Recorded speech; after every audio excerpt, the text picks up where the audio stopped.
Hello everyone, स्वागत है आपका रेप्लिका वर्ल्ड में। तो आज हम बात करने वाले हैं कि हम केवीएस पीजीटी बायोलॉजी के लिए कैसे प्रिपेयर कर सकते हैं। तो चलिए शुरू करते हैं। तो जैसे कि मैंने आपको पहली वीडियोस में ऑलरेडी बता रखा है कि केवीएस पीजीटी का एग्ज़ाम पैटर्न क्या होता है। तो इसमें होता ये है कि जो केवीएस पीजीटी का एग्ज़ाम होता है, चाहे वो किसी भी सब्जेक्ट का हो, वो 180 मार्क्स का होता है। इन 180 मार्क्स में जो 80 मार्क्स होते हैं वो जर्नल पेपर के होते हैं और 100 मार्क्स सब्जेक्ट स्पेसिफिक पेपर होता है। यानी होता तो एक ही एग्ज़ाम है, बट इस एक एग्ज़ाम में 100 नंबर का ही हमारा सब्जेक्ट आता है, बाकी 80 नंबर की डिफरेंट चीज़ें आती हैं। जैसे कि इंग्लिश आता है 10 नंबर का, हिंदी आती है 10 नंबर की, 40 नंबर का टीचिंग मेथडोलॉजी आता है, वो मैंने आपको ऑलरेडी बता रखा है। तो आज हम सिर्फ 100 नंबर की बात करेंगे, यानी अपने सब्जेक्ट स्पेसिफिक के बारे में बात करेंगे। तो चलिए शुरुआत करते हैं सिलेबस डिस्कस करने से। तो मेरे पास यहाँ पे सिलेबस है और ये मैं स्क्रीन पे भी लगा दूंगी, आप देख सकते हैं। तो यहाँ पे देखिए साफ साफ लिखा हुआ है कि सब्जेक्ट स्पेसिफिक सिलेबस जो है इसमें एनसीईआरटी के कॉन्सेप्ट्स इंक्लूडेड होते हैं और यहाँ पे ये लिए गए हैं फ्रॉम द टेक्स्ट बुक और NCERT book of class 11th and 12th। However the question will be testing the depth of understanding. भले ही टॉपिक्स 11th और 12th की बुक से लिए गए हैं, बट जो क्वेश्चंस होंगे वो आपके अंडरस्टैंडिंग को भी टेस्ट करेंगे और साथ साथ में जो एप्लीकेशन बेस्ड क्वेश्चन होंगे वो पोस्ट ग्रेजुएशन लेवल तक भी जा सकते हैं। ठीक है, तो उन्होंने क्लियर कर दिया है कि ऐसा नहीं है कि एनसीईआरटी से बाहर के सवाल नहीं आ सकते, बट जो मेन टॉपिक्स हैं वो एनसीईआरटी के ही हैं। पहले टॉपिक डिस्कस करते हैं, बट इस लाइन के बारे में भी बात करेंगे। ठीक है, तो देखिए सबसे पहले 11th क्लास के जितने भी टॉपिक हैं, जो अभी अपडेटेड सिलेबस है सीबीएसई का, क्लास 11 बायोलॉजी का, वो सारे टॉपिक इसमें हैं और क्लास 12 के सारे टॉपिक हैं। जैसे कि मैं आपको बताती हूँ, लिविंग वर्ल्ड जो फर्स्ट चैप्टर है क्लास 11th में, वो वहीं से यहाँ पे शुरुआत की हुई है।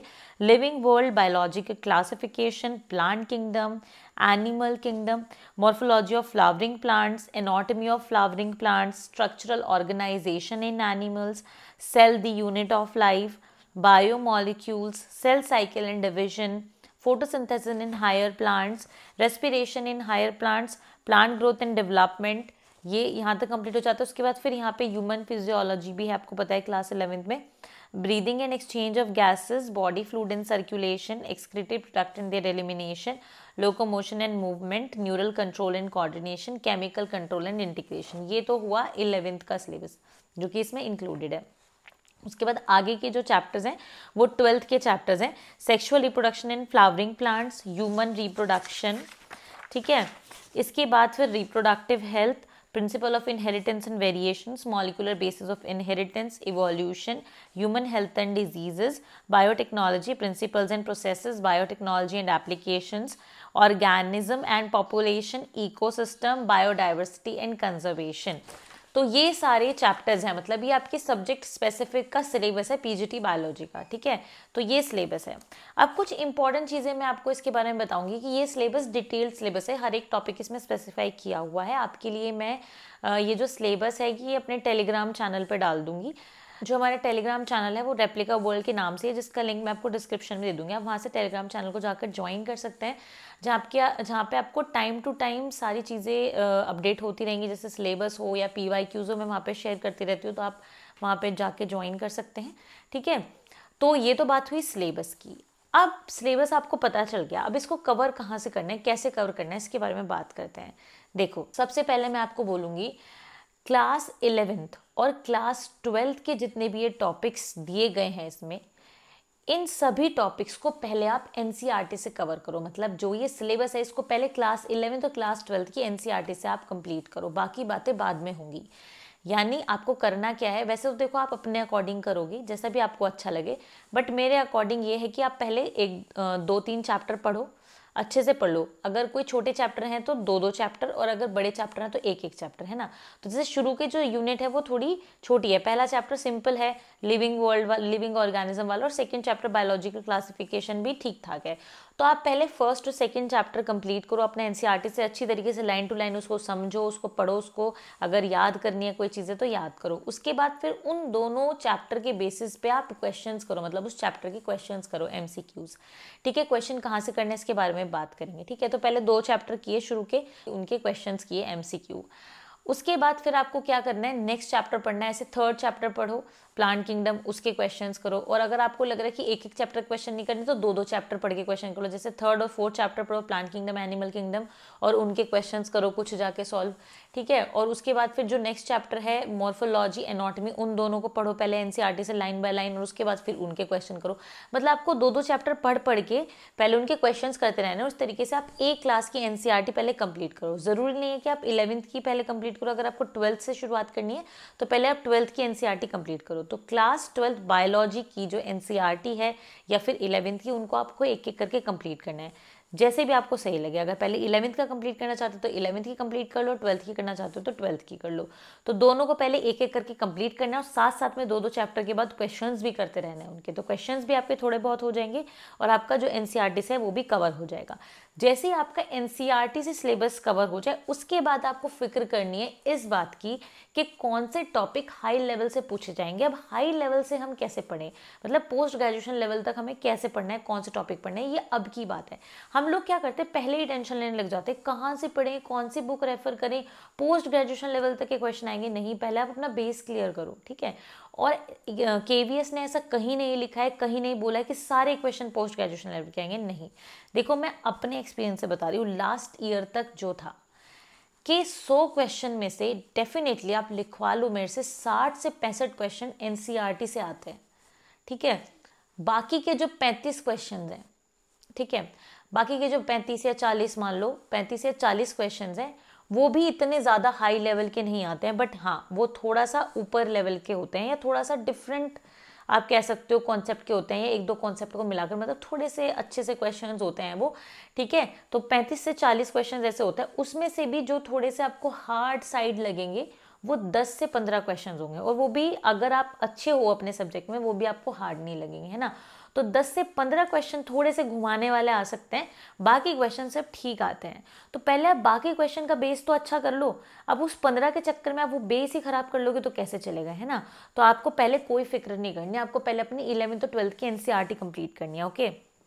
बाकी कौन से टॉपिक हाई लेवल के आते हैं, कहाँ से पढ़े, वो मैं आपको बता दूंगी, उसकी कोई टेंशन नहीं है। पीजीटी बायोलॉजी में मैं आपको बता दूंगी कि कौन से टॉपिक आपको थोड़े से हाई लेवल के पढ़ने हैं। अब बात आती है कि अगर आपको फिगर आउट आप कर भी लेते हैं कि कौन से टॉपिक आपको ग्रेजुएशन या पोस्ट ग्रेजुएशन तक के पढ़ने हैं, तो आप कहाँ से पढ़ेंगे, ठीक है। चलो देखो मैं एक एग्जाम्पल लेती हूँ न्यूरल कंट्रोल एंड कोऑर्डिनेशन का, ब्रेन का। तो अगर 11th में हम बात करते हैं तो न्यूरल कंट्रोल एंड कोऑर्डिनेशन नाम से एक चैप्टर है 11th के अंदर, जिसमें कि ब्रेन के बारे में कुछ बेसिक इन्फॉर्मेशन दी हुई है। जैसे कि 4 ब्रेन के कौन कौन से हिस्से होते हैं, उनका क्या फंक्शन होता है, मिड ब्रेन, हाइंड ब्रेन, बस इतना दिया हुआ है। बट कई बार नर्व्स के बारे में पूछ लेते हैं, जैसे ये कौन सी क्रेनियल नर्व्स आई तक जाती है, कौन सी क्रेनियल नर्व, ऐसे कुछ इन्फॉर्मेशन पूछ ली जाती हैं। तो वो तो एनसीईआरटी में दी नहीं हुई है, तो वो कहाँ से पढ़नी है, इस तरीके के सवाल आते हैं। समझ रहे हैं आप, टॉपिक तो जो होगा वो एनसीईआरटी का ही होगा, बट वो थोड़ा सा ऊपर निकल जाएंगे। तो वो ऊपर वाले क्वेश्चंस कहाँ से करने हैं, तो मैं आपको सजेस्ट करूंगी कि अगर आप खुद फाइंड आउट करना चाहते हो तो पहले जब आपके एनसीईआरटी कवर हो जाए उसके बाद आप फाइंड आउट करो प्रीवियस ईयर पेपर्स देखकर, यानी पिछले 4-5 साल के पेपर आप खंगालो पीजीटी बायोलॉजी के, केवीएस के, और ये फाइंड आउट करो कि कौन से टॉपिक से जो क्वेश्चंस है वो हाई लेवल के आए हुए हैं, है ना। उनको नोट डाउन करो और उन टॉपिक्स को फिर आप किसी नीट की बुक से पढ़ो, है ना। आपको परचेज करने की जरूरत नहीं है। बहुत सारे ऐसे बच्चे होंगे आपके आसपास जो कि नीट के लिए प्रिपेयर कर रहे होंगे, कुछ टाइम के लिए आप उनसे बुक ले सकते हो, बोरो कर सकते हो, ठीक है। तो क्योंकि वो हमेशा बायो तो नहीं पढ़ते, कभी फिजिक्स और केमिस्ट्री भी पढ़ते हैं, तो जब वो फिजिक्स केमिस्ट्री पढ़ रहे हैं तो आप उनसे बायो की बुक बोरो कर लीजिए और वो टॉपिक वहाँ से आप कवर कर लीजिए। क्योंकि नीट जो है भले ही अब एनसीईआरटी बेस्ड हो गया, बट बुक में एक्स्ट्रा एक्सप्लेनेशन दी रहती है ना। तो बुक से आप वो पढ़ें। और अगर पुरानी भी जब आप नीट की तैयारी करते थे, अगर उसकी बुक आपके पास होगी तो वेल एंड गुड, जैसे मेरे पास है ऑलरेडी तो मैं वहाँ से पढ़ सकती हूँ, है ना। तो आप वो नीट की बुक लीजिए और वो टॉपिक्स आप वहाँ तक पढ़ लीजिए। अगर आपको कोई टॉपिक ऐसा लग रहा है कि वो उसमें भी नहीं है तो आप अपने किसी पोस्ट ग्रेजुएशन लेवल की बुक को रेफ़र कर सकते हैं या ऑनलाइन उस टॉपिक को समझ सकते हैं। और अगर आप बहुत ही स्पेसिफिक हैं कि आपको कोई बुक ही पढ़नी है तो आपको एक बुक बताती हूँ मैं, पाथफाइंडर पब्लिकेशन की लाइफ साइंसेस की बुक है, ठीक है। हो सकता है आपके पास हो भी, और अगर नहीं भी होगी तो आप अपने किसी फ्रेंड से बोरो कर सकते हैं, ठीक है। तो पाथफाइंडर पब्लिकेशन की एक बुक है, उससे आप पढ़ सकते हैं। हालांकि वो बुक पोस्ट ग्रेजुएशन और उसके बाद वाली बुक है, जो लोग पीएचडी एंट्रेंस के लिए प्रिपेयर करते हैं उनके लिए वो बुक है, बट कुछ टॉपिक्स उन बहुत अच्छे दिए हुए हैं तो वहाँ से आप देख सकते हैं, ठीक है। ठीक है।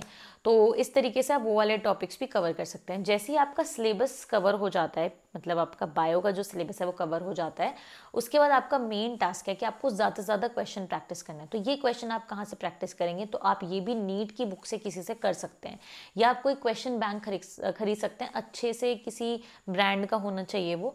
अगर आपको मिल जाए पीजीटी बायोलॉजी के लिए तो बहुत बढ़िया है, ठीक है। अगर आपको केवीएस का भी नहीं मिल रहा है, तो अगर आपको किसी और एग्जाम का मिल रहा है, DSSB का मिल रहा है, तो वो भी आप ले सकते हैं। पर ये होगा कि DSSS में हो सकता है थोड़े से हाई लेवल के क्वेश्चन हो, पर कोई बात नहीं, आपके लिए तो अच्छा ही होगा ना।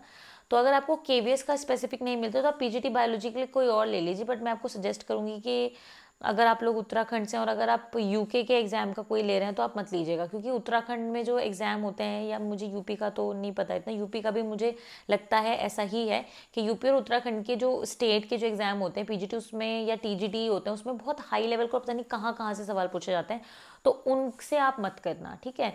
कोई सेंट्रल एग्जाम जैसे एनवीएस की कोई मिल जाए आपको, या फिर आपको प्रीवियस ईयर पेपर्स कहाँ से मिल जाए, तो उनसे प्रैक्टिस करिए, और आप नीट के क्वेश्चंस प्रैक्टिस करिए, उतना बहुत होगा आपके लिए, ठीक है। मॉक ज़रूर प्रैक्टिस करिए, अगर आपको कहीं से मॉक मिल जाए, मतलब किसी अच्छे कोचिंग का मॉक मिल जाए, या फिर अगर प्रीवियस ईयर को ही आप मॉक बना के प्रैक्टिस करिए। मॉक का मतलब होता है कि 3 घंटे पूरा बैठ के एज अ, जैसे कि आप किसी पेपर में लिखेंगे या ऑप्शंस को टिक करेंगे, वैसे ही आप 3 घंटे का माहौल बनाइए अपने घर में। बट वो बाद की बात है, जब आपका सिलेबस कवर हो जाएगा। आप देखो, जब भी नोटिफिकेशन आए, चाहे वो मार्च में आए या अप्रैल में आए, अगर आप अभी से पढ़ना शुरू करेंगे तो आप सेफ साइड रहेंगे कि आपका सिलेबस काफ़ी कवर हो जाएगा। फिर आप बाकी चीज़ों पे ध्यान दे सकते हैं, मतलब कि जो टीचिंग मेथोडोलॉजी है उस पर आप ध्यान दे पाएंगे, या जनरल सेक्शन में जो भी चीज़ आते हैं वो आप उस पर फिर ध्यान दे पाएंगे, है ना। फिर बाद में मॉक भी कर पाएंगे, ठीक है। मॉक अभी मत करिएगा आप, क्योंकि अगर पहले ही मॉक देने बैठ जाएंगे तो आपका मोरल बहुत ज़्यादा डाउन हो जाएगा, है ना। मॉक बाद में देंगे आप, पहले आप सिलेबस कवर करिए, ठीक है। और अपना प्रॉपर स्केड्यूल बनाइए कि हमें कैसे कैसे सभी चीज़ों को लेके चलना है, कैसे हमें अपना सिलेबस कवर करना है, दैट्स इट, ठीक है। तो आज के लिए सिर्फ इतना ही। आई होप कि वीडियो आपके लिए हेल्पफुल रही होगी। अगर हेल्पफुल रहे तो लाइक ज़रूर करें, शेयर करें और एप्लीकेबल को सब्सक्राइब करें।